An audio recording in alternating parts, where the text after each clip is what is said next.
Здраво, Кирил. Може да ти поставиме 30 кратки прашања? Здраво, што е, ние ќе почнеме као владава? Може, ајде. Што ќе возиме денес? Денес ќе возиме DR3. А кој се всушност DR? DR е италијанска компанија. DR потекнува од името на претседателот на компанијата Massimo Di Risimo. Инаку се во соработка со кинескиот бренд Chery, еден од најголемите и најпознатите кинески брендови, ама без разлика што се во соработка, сепак најголемиот број од работите што се склопуваат се во Италија. Океј, ќе можеш накратко да ни обясниш околу дизајнот? Ајде вака, не изгледа лошо, си има свој дизајн до некаде, иако некои детали на момент може да ве потсетат на некои други брендови, сепак не е чиста копија, но ми изгледа чудно на одредени моменти, пример позади, тука е премногу тенок и премногу издигнат, ми изгледа како подпораснат Матис, напред ми е окей, многу ми е кул оваа двотонска изведба, само сите овие црни елементи се стикери, може ли да ги офарбаат, ама тоа е. Што би извоил позитивно, а што негативно до сега? Позитивно. Позитивно би биле 5 години гаранција што ги нуди. Добрата опременост до некаде и дефинитивно добрата цена. А негативно, непотребно е премногу издигнат, има премногу мали гуми, има многу лоша пластика внатре, лоша возачка положба, има екранче кој што може би треба малку да има подобар квалитет и уште многу други работи. Кој ниво на опременост е ова? Што содржи? А секако и колку чини? Тоа е интересното, бидејќи кај DR нема различни нивоа на опременост, нема различни пакети, постои само еден пакет, со речиси се што е полно, но има разлика од некои 1000 и кусур евра, тоа е разликата со плин, други бандажи, затемнети прозори како тука и можеби двотонската изведба. Инаку цената за ова е 14.900 евра без плин. Може да ни покажеш што се има внатре? Можам, ама веќе е време да се озбилиме, да се фатите вие за камери, да се фатите за позиција и да снимаме како што треба, а вие направите subscribe, бидејќи следат многу нови интересни видеа.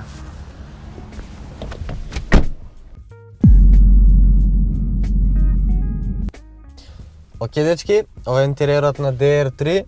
Искрено, за италијани очекував многу повеќе. Ми беа стандардите високо горе, бидејќи сите италијани имаат доста убави и луксузни интериери и дизајни надвор. Затоа и тука исто така тоа го очекував, но ова е дизајнот, ова е интериерот, имате пластики тука горе, надоле и ова од страна кој што не е баш најквалитетното, имате ефтини пластики, точно е дека за разлика од некои негови други ривали кои што имаат исто вакви материјали, со овој квалитет, ова можеби е најквалитетното и ќе трае најдолго, но искрено би сакал да е малку по-луксузно, по-италијански, како и да е. Многу ми се допаѓа оваа инструментабла, бидејќи е доста модерна. Аналогна е, но стрелките одат обратно, интересно изгледа, кул е и имате во средина мало дигитално дисплејче, инаку имате 8-инчен екран кој што го спомнав на почетокот. Респонзивен е, не ми се допаѓаат некои бои внатре што ги има. Можете го поврзете со телефонот без разлика дали е Apple или Android.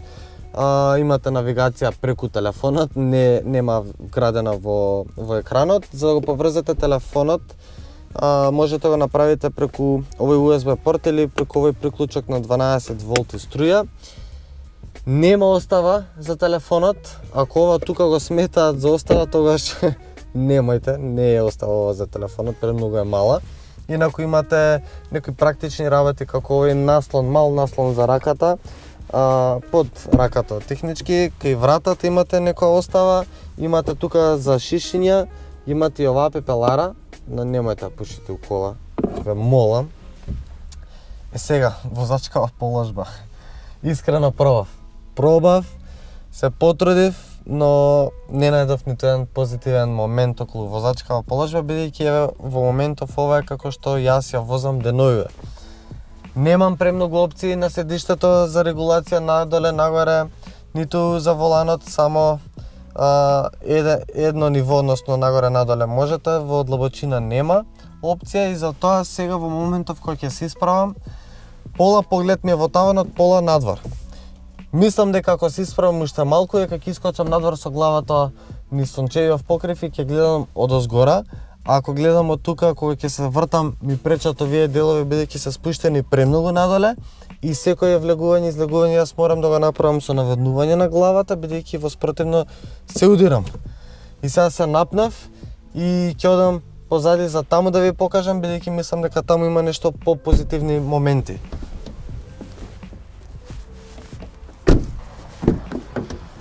Сега тука позади, тука веќе има малку по-позитивни коментари, односно имате доволно простор за нозете, имате повеќе простор за главата.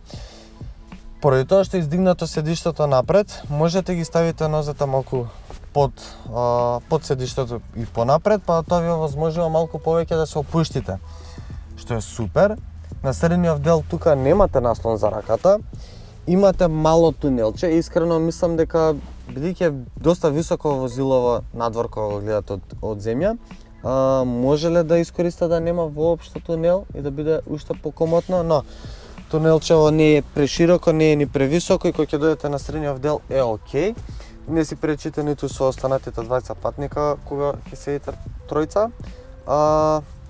Мислам дека би било окей. На оваа конзола тука немате отвори за USB, ниту отвори за вентилација, што малку ми пречи. Имате само оваа звездичка, која што не доаѓа со возилово, но ја најдовме тука и доста интересно изгледа за неа. Нема наслон за раката, како што кажав, но за родителите оно што е важно, имате ISOFIX куки. Куките се поставени некаде внатре во седиштата и треба да ставите рака, да ги најдете, па да го ставите седиштата, што малку ми пречи, убаво да има пластики или некои ознаки. И сега ќе се префрлиме позади кај багажникот. Аман, пак! Ова го мразам, мислам дека го зборевме со RAV4-ката. Таму ми се допаѓаше што вратата се отвараше, односно се затвараше целосно доле до прагот, го покриваше овој момент каде што се собира талок од кал, вода и сите можни други валкани работи. Еве како што сега се случи, со секој влегување и излегување се допирате на тој праг, се прљате и особено бидејќи е малку повисок, тоа се случува почесто. Сега да го видиме багажникот, бидејќи нуди 420 литри багажен капацитет, што реално е многу добра и голема бројка, но реално сметам дека не е окей багажников.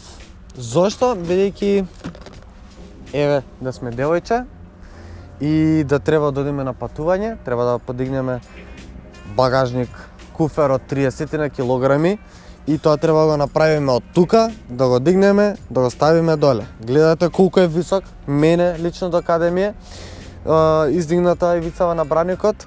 Имате голема ивица на висинска разлика од ивицава на браникот и самиот под од багажникот. И да, за девојчиња, бидејќи сметам дека ова возило најмногу ќе им се допадне на нив, но тоа ќе го збориме за кратко. Инаку, Јован, дојди сега да го видиме багажников, бидејќи тука под оваа остава имате големо резервно тркало, инаку тука стои плинот. За жал нема куки за качалки, нема ниту приклучок за струја и седиштава, да, може да се спушта за да се зголеми дополнително багажниот простор, но тоа се прави од страна и тоа е тоа со багажников. Сега може да одиме да го провозиме, видиме дали таму има нешто интересно.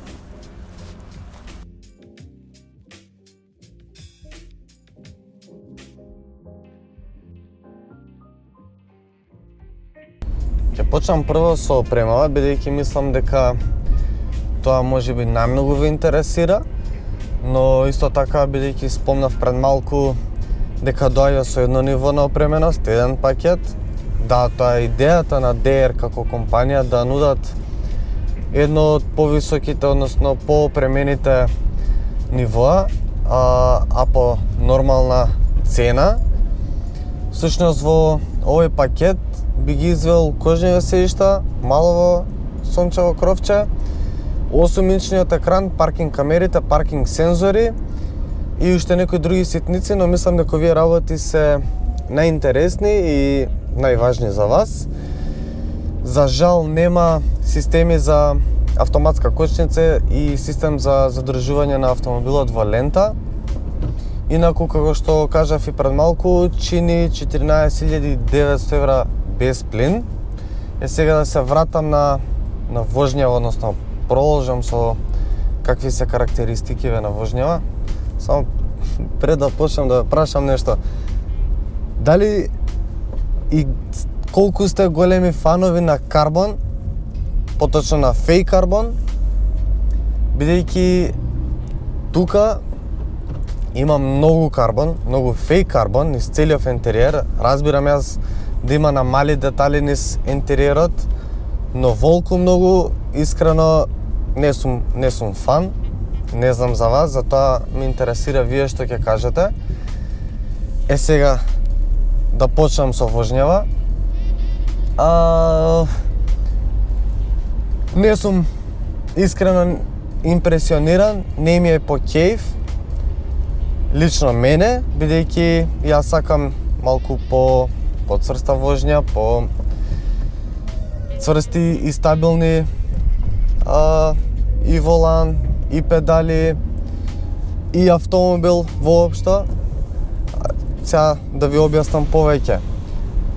Премногу се клати во кривини, премногу се клати и при кочење, многу оди нагоре надоле, што ми пречи искрено. За пофалба е воланот, лесен е за низ град, лесно се маневрира, прегледен е, помагат и паркинг сензорите, паркинг камерите, но исто така е доста прецизен за едно вакво возило. Добар е именувачот. Педалата за кумплуват малку ми е чудна, бидејќи со секое притискање некаде при крајот од педалата чувствувате некој звук чуден, како да удира некој метал некаде. Се надевам дека тоа е само тука и го нема во другите модели и дека лесно се решава, или дека јас немам нешто приметено доле па правам погрешно. Инаку, како што кажав на почетокот, мислам дека ова возило најмногу ќе им се допаѓа на девојчињата и момчињата кои што всушност возачи кои што не се премногу ентузијасти за автомобилизмот и кои што ќе го користат ова возило само за да искочат некаде на кафе, да отидат на одмор, да отидат од точка А до точка Б за некоја потреба што имаат они. И мислам дека за нив ќе биде окей и самиот дизајн и самата вожња. Инаку самата вожња е мека, не е ни премногу мека, не е ни премногу тврда, окей. За нив мислам дека ќе биде окей и она што го има како перформанс и да го понуди DR3. Всушност под хаубата имате 1,5 литарски бензинец, атмосферец без турбо, кој што произведа 106 конски сили, не е ни премногу брз, не е ни премногу стартен, е тромав на угорнини, за мене, пак ќе кажам. Му фали повеќе моќност, повеќе конски сили. Дефинитивно со турбо би бил многу подобар. Потрошувачката е малку повисока. Јас најнојско успеав да симнам на 8,8. Инаку се движи некаде околу 10 литри, што е многу високо. Дефинитивно, ако мислите да земете DR3, земете го со плин. Драстично ќе ви се намалат давачките. Ја знаете разликата помеѓу плин и бензин, какви се цените. И тоа би било тоа околу DR3 со негова вожња.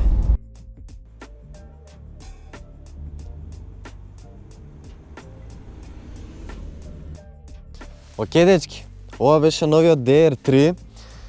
Знам дека бев малку по-груб денес, искрено имав големи очекувања, мислев дека ова ќе биде нова, интересна италијанска приказна. Дефинитивно имаат голем потенцијал, но сепак се во игра со сериозни играчи. Пишете ни вие во коментар што мислите вие за него. Ова е еден од финалистите на Златно тркало и се гледаме многу наскоро со ново видео. Направете subscribe. Чао!